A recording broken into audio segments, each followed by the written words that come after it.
gwe gupalaso abanene boolina wali otegeeza bakadde bo n'otuuka okufukaamizisa nnyoko ku myaka 86 n'akuba amavi akunoonyeza mirembe n'otankuulira kitaawe entalo n'omufukaamizisa ku myaka 9 kitaawe akyakwetondolera abantu bakusonyiwe watugambanga byabanene entalo bwe muba temusobola zisobola bantu mmwe tuwummuza abakadde naye nyoka akyafukaamirira abantu bakusonyiwe at 86.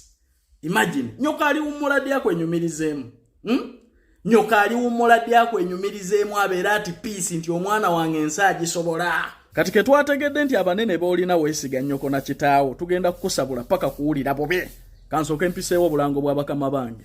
Gwayagala okugenda ebweru akasente kooteekamu nga visa ekuli mu ngalo tunoonyeeko ku noti 7 noti 67 26 84 oba noti 7 6 17 45 27 twetaaga abawala n'abalenzi okuva ku myaka 21 paka emyaka 38 mugenda kuba mukola mu fast foods company nga bw'olaba KFC Cafe Javas mu ggwanga lya Saudi Arabia n'eggwanga lya Kuwait n'eggwanga lya Qatar. Company emu ye yakwata contract ezo mujje mukole interviews bakusuza bakuliisa bakujjanjaba omusaala eri $1,800,000 jangu ng'osobola okwogeramu oluzungu passport oba togiina tujja gikkolerako. Ababadde beebuuza about the meeting of Alien Skin and Palaso era nakyo ekyatuukiddwako from credible sources njagala kubakakasa nti tewannabaawo peace agreement etuukibwako wakati w'abakulu bano bombi. Kigambibwa nti Alien Skin yayitiddwa mu maka g'omukulu nga tamanyi nti agenda kusisinkana Palaso era kyamujje nnyo enviiri ku mutwe kwe kutuuka mu maka gano ne bamutegeeza nti ensonga ezikuyisiza kwe kuba nti omukulu aleese okwetonda kwe wano ayagala ensonga muzimalire wano mu maaso gange. Alien Skin yalumye n'ogwengulu n'agamba no omukulu ono yakosa obulamu bwange ankubirako ennyimba anoonyako amasannyalaze mulaba okuva byonna bwe byatuukawo bwe yeeyisa simunyegangako okuva lwe yankuba oluyi simanyi kyanoonyako azza nsosookereza n'ebirala.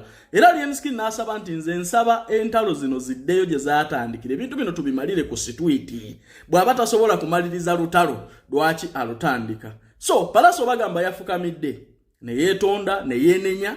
Alien Skin bwe yalabye akalubye n'akubira ne bakadde be Palaso mbo n'akubira bakadde be nabo ne bajja ne beegayirira Alien Skin ne bamufukaamirira ne bamwetondera era Alien Skin n'agaana yagamba bateddeyo ku street gye yatandikira. That's the news I have.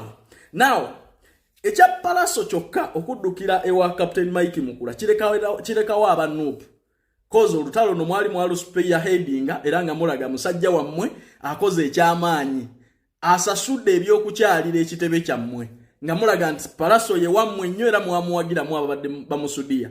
Kati kambuuze Captain Mike Mukule we naalemu yamala entalo za nuupu yaba harmonizingira. So bantu bange abanuupu mulekerawo okubuukira abantu nabagamba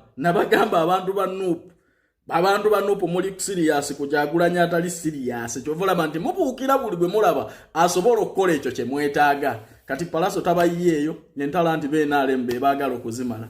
Secondly omuntu yenna alumbagana omuntu ng'olowooza oyina abanene bajja kutuuka akaseera balemererwa okuyamba.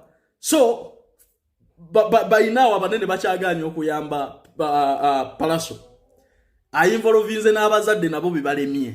So gwakola ku muntu effujjo ng'olowooza nti oyina abanene bajja kugezaako okufukaamirira omuntu wanaagambe nti no olutalo tugende tumale nga bwe walutandika ojja kwepietera. So